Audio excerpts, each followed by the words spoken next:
Buenos días, chicos, ¿cómo están? El día de hoy vamos a mirar la temática de las medidas de protección, ¿cierto?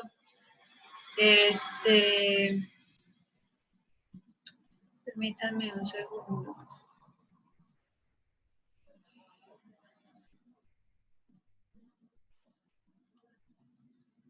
Espérenme un segundito.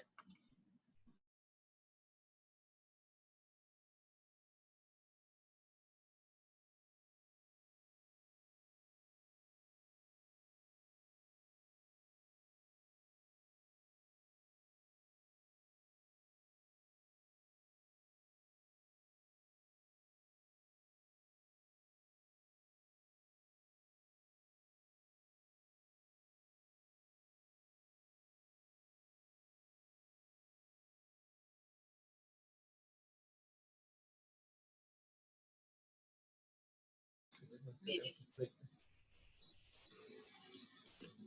no dejo.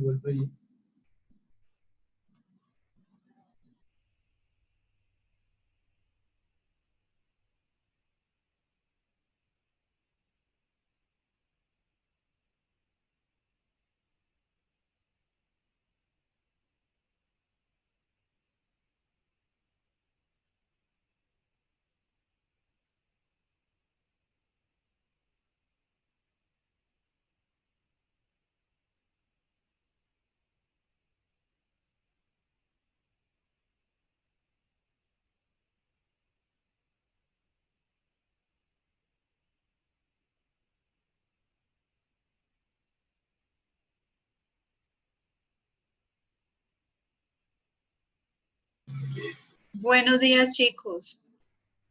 El día de hoy vamos a mirar el tema de las medidas de protección para evitar la exposición a los factores de riesgo.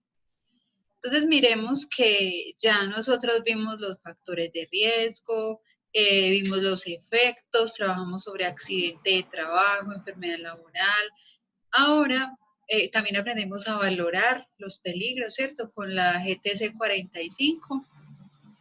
Ahora vamos a mirar los controles para poder enriquecer esa matriz de riesgos que ustedes están trabajando, para que tengan una mirada más holística de los controles que se puedan aplicar. Entonces, vamos a iniciar con los elementos de protección personal. Entonces, los elementos de protección personal son artículos que debe utilizar el trabajador sobre su cuerpo para disminuir la exposición a los peligros, ¿cierto? Los elementos de protección personal se abrevian con EPP, ¿cierto? EPP son elementos de protección personal. Y lo que hacen es disminuir los efectos, o más bien disminuir el impacto de la exposición al peligro. Ningún elemento de protección personal anula 100% el peligro, pero sí reduce su impacto. Imagínense, jóvenes, que cae sobre la cabeza de un trabajador un elemento contundente, un martillo, porque estaba en alturas, se le cayó el martillo y él tenía casco. Sí va a recibir el impacto, pero el impacto va a ser menor o las consecuencias van a ser menores a que si el trabajador no llevara casco, ¿cierto? Si no lleva casco, lo más probable es hasta que muera, ¿cierto? Entonces, por eso la importancia del uso del elemento de protección personal, porque disminuye sobremanera el impacto que pueda generar el peligro sobre la salud del trabajador. Bueno, es importante mencionar algunas características que debe reunir perdón, el elemento de protección personal. Por ejemplo, el elemento de protección personal debe de ser de la talla del trabajador, ¿cierto? Debe ser a la medida del trabajador. Así como hay calzado de diferentes tallas, así como todos tenemos dimensiones diferentes en nuestras partes del cuerpo, brazos de tamaños distintos, manos, pies, bueno. Entonces el elemento de protección personal debe ser de la talla de ese trabajador.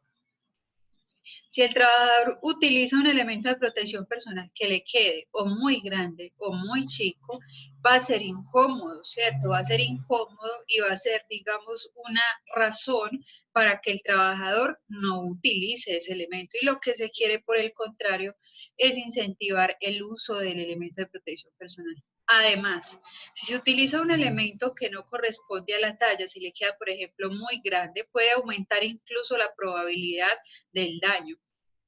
No sé si yo les contaba de una enfermera, de una doctora, perdón, que en el área de urgencias, es de muy baja estatura, pónganle ustedes como Macario, no sé si lo conocen, bueno, así bajita, y entonces los guantes le quedan muy pequeños, ¿cierto? Entonces cuando ella va a coger la agujita de sutura, que ustedes bien saben que es muy pequeñita, ¿cierto?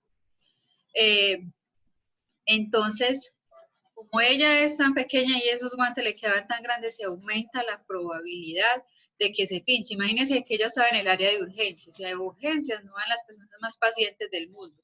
Imagínense una persona en estado de embriaguez, una persona con problemas mentales, que de pronto no sea tan paciente y se resista a la sutura, se aumenta la probabilidad de que ella se pinche, ¿cierto? Porque el guante le queda muy grande y la aguja queda escondida entre los espacios que sobran de ese guante. Entonces, por eso es tan importante que el elemento de protección personal sea de la talla de ese trabajador. También el elemento de protección personal debe ser reemplazado cuando se averíe.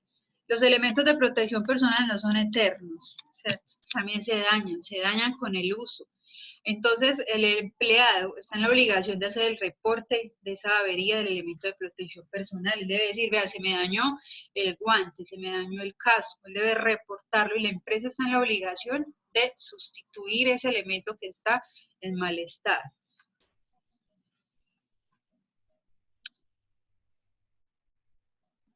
Esperen un momentico, por favor. Es que este es oye, está un poco raro, chicos. Pues, denme un poco de tiempo, yo organizo algo acá. Ya, bueno. Bueno, entonces les decía, jóvenes, que el elemento de protección personal debe ser cambiado o reemplazado cuando sufra algún daño, porque si usamos el elemento de protección en mal estado, no va a proporcionar el control que quisiéramos. Por ejemplo, si el casco ya tiene una grieta o si al casco se le reventó una de las correas que tiene en su interior, ya no va a funcionar de la misma manera. Por eso es tan importante que esos elementos se reemplacen cuando se dañan, cuando tienen una avería. Otra característica importante es que esos elementos de protección personal deben ser o descartables, ¿cierto? O sea, desechables o deben permitir su limpieza, porque el EPP no debe ser un foco de infección. Entonces, imagínense un tapaoídos que no se pueda lavar y el trabajador todos los días se lo introduce en el orificio auditivo. Lo que se va a hacer ahí es una colonia de bacterias que van a de pronto causarle una enfermedad auditiva al trabajador. Entonces, por eso, si el elemento no es descartable o desechable, debe permitir al menos su limpieza. Otra característica, jóvenes, es que, o más bien otra recomendación que debe tener el trabajador presente, es que no debe de alterar las características de ese elemento de protección personal.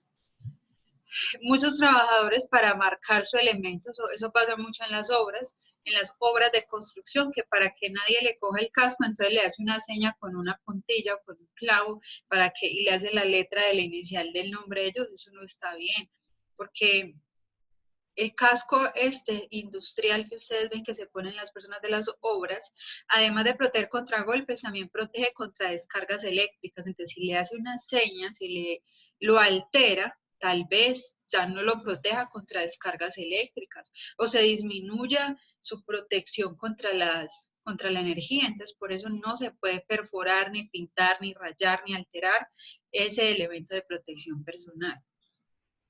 La empresa está en la obligación de brindar los elementos de protección. No es que le van a pedir al trabajador una cuota para él comprar el elemento de protección personal, o no es que le van a decir yo pago la mitad, empleado pague usted la otra mitad. No, eso no es así, chicos.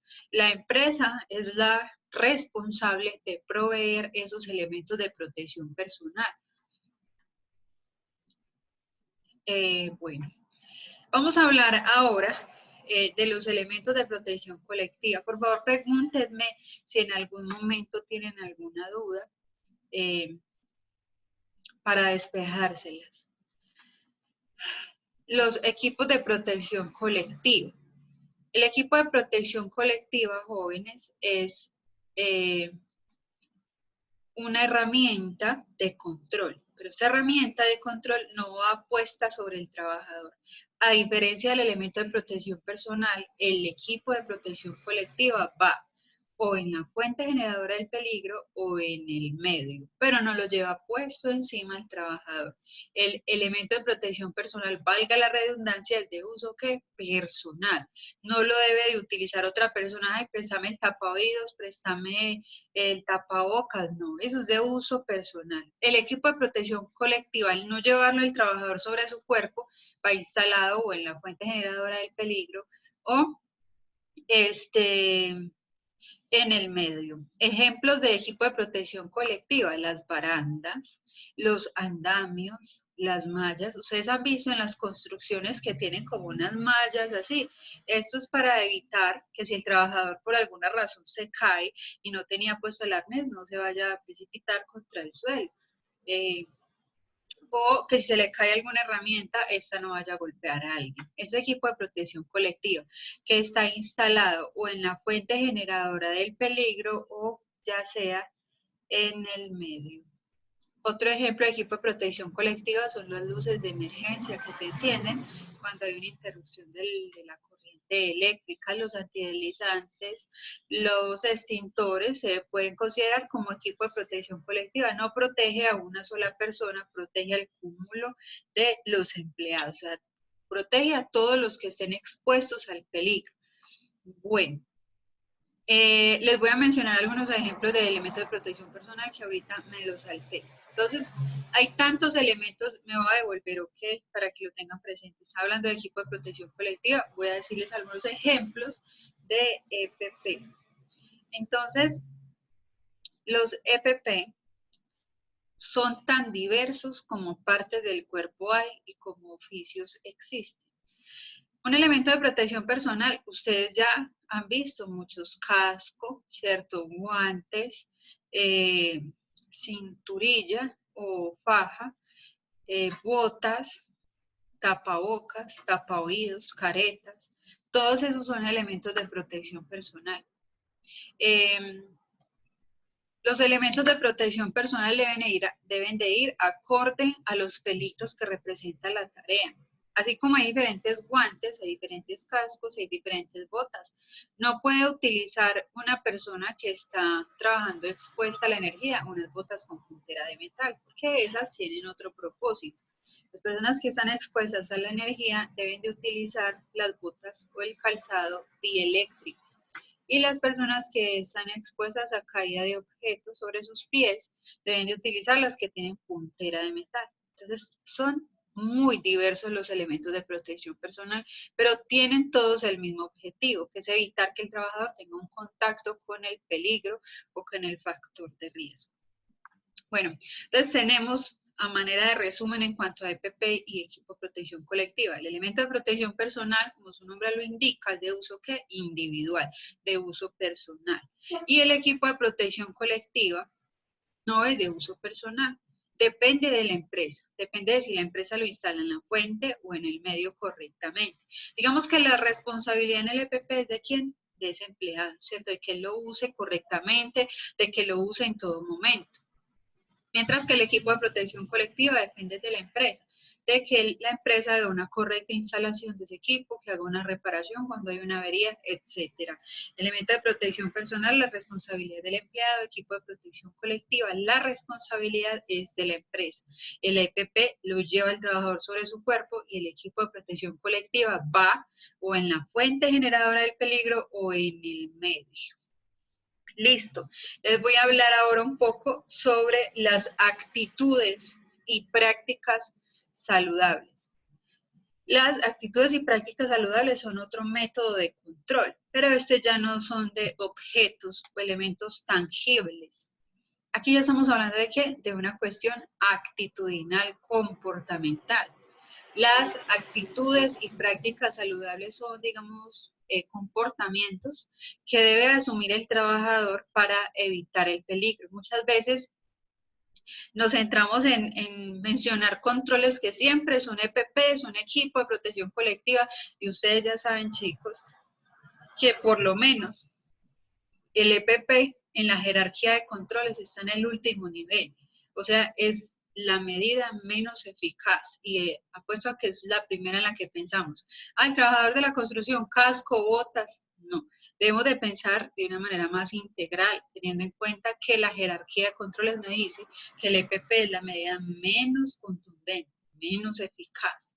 Bueno, entonces les voy a mencionar algunas herramientas actitudinales para que puedan aplicar en sus matrices de peligros.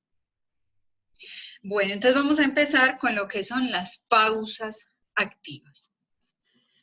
Las pausas activas, como ya ustedes lo saben, son breves momentos en los que el trabajador deja de hacer la actividad que estaba haciendo y hace una actividad diferente. Ya yo les había mencionado que una pausa activa en ningún momento es que voy a echarme una siesta de media hora, voy a levantar los pies acá, voy a cerrar los ojos. No, una pausa activa es una pausa, ¿pero qué? Activa. O sea, una pausa, pero del trabajo para hacer una actividad diferente, una actividad que me disipe, que me permita, digamos, dejar de pensar en el estrés del trabajo y centrarme en una actividad que me distraiga. Las pausas activas se enfocan en evitar el peligro o el factor de riesgo ergonómico y psicolaboral o psicosocial, ¿cierto? Bueno, ya ustedes lo saben porque hemos hecho varias pausas activas en clase que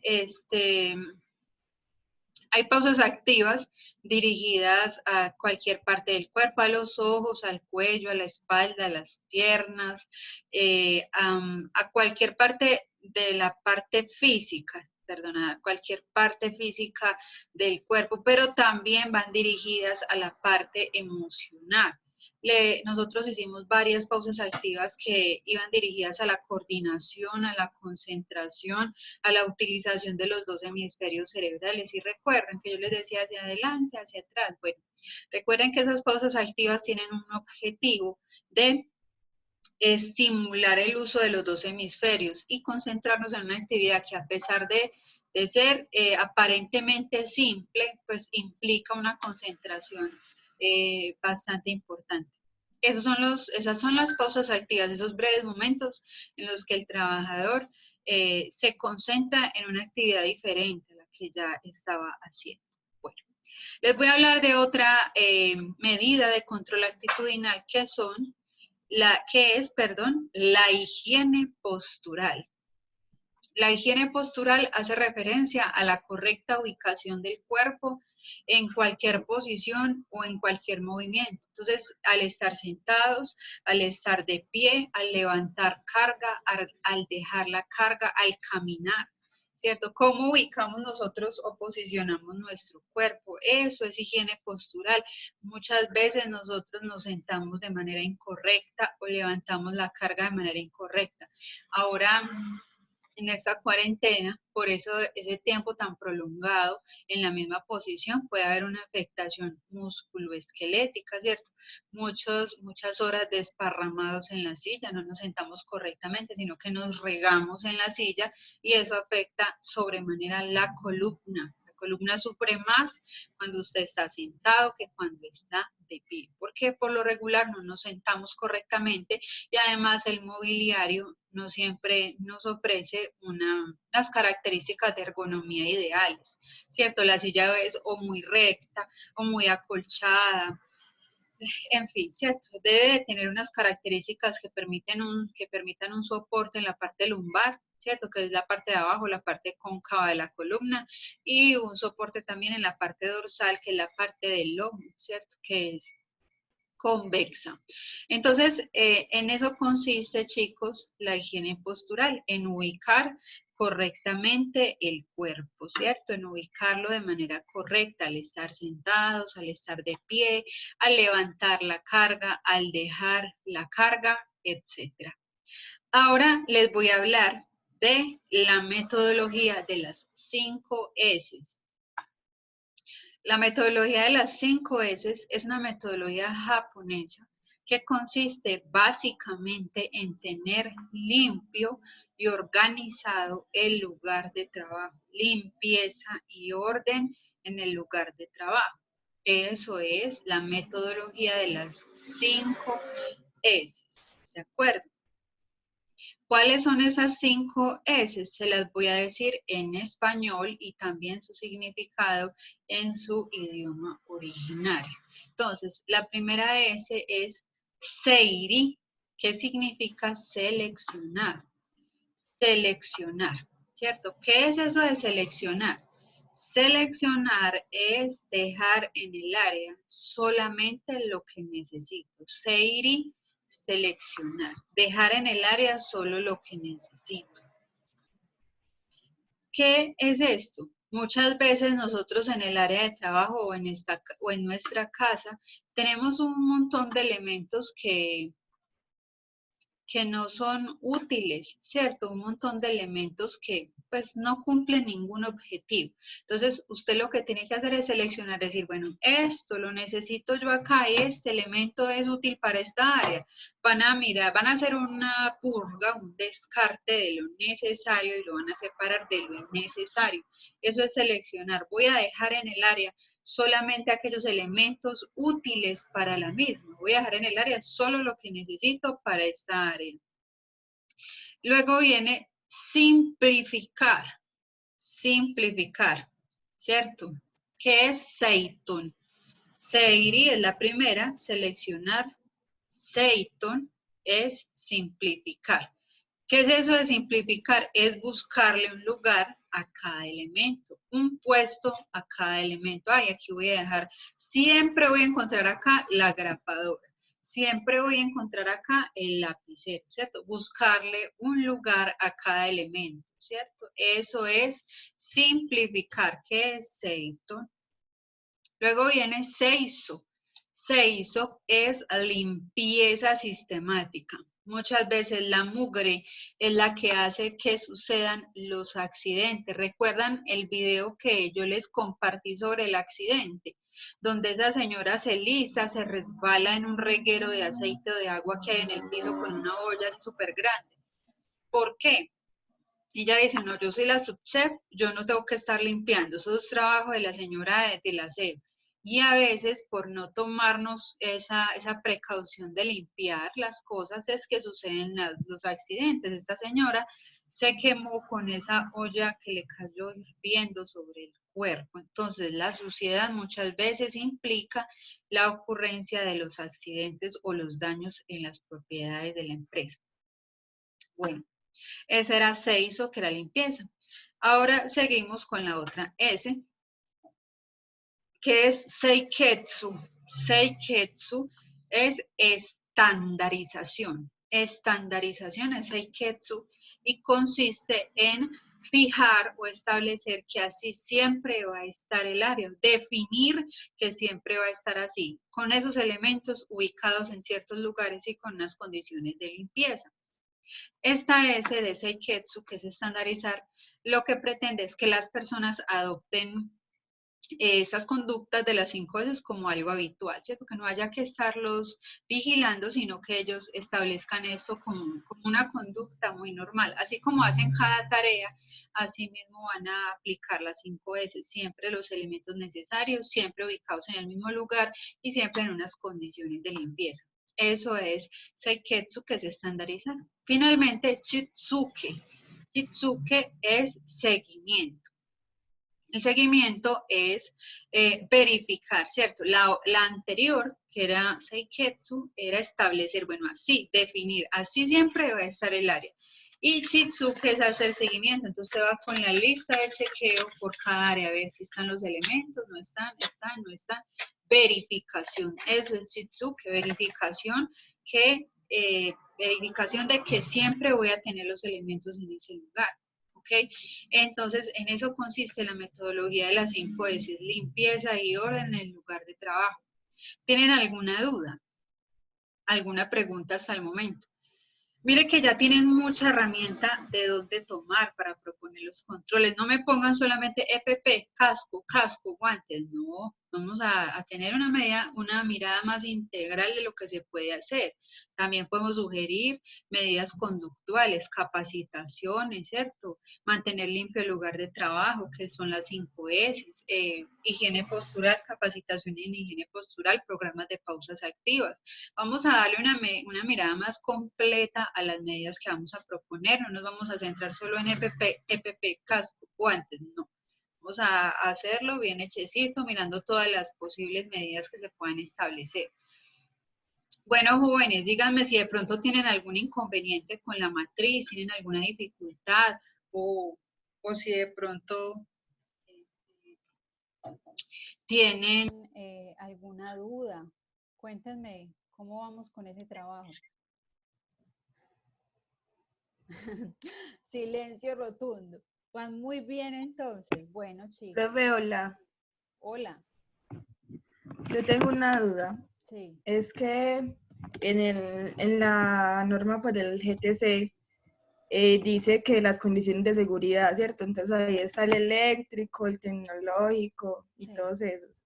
Entonces al momento de, digamos que hay un área que presenta el factor de riesgo eléctrico. Ajá. Entonces, en la clasificación se pone condiciones de seguridad, Sí.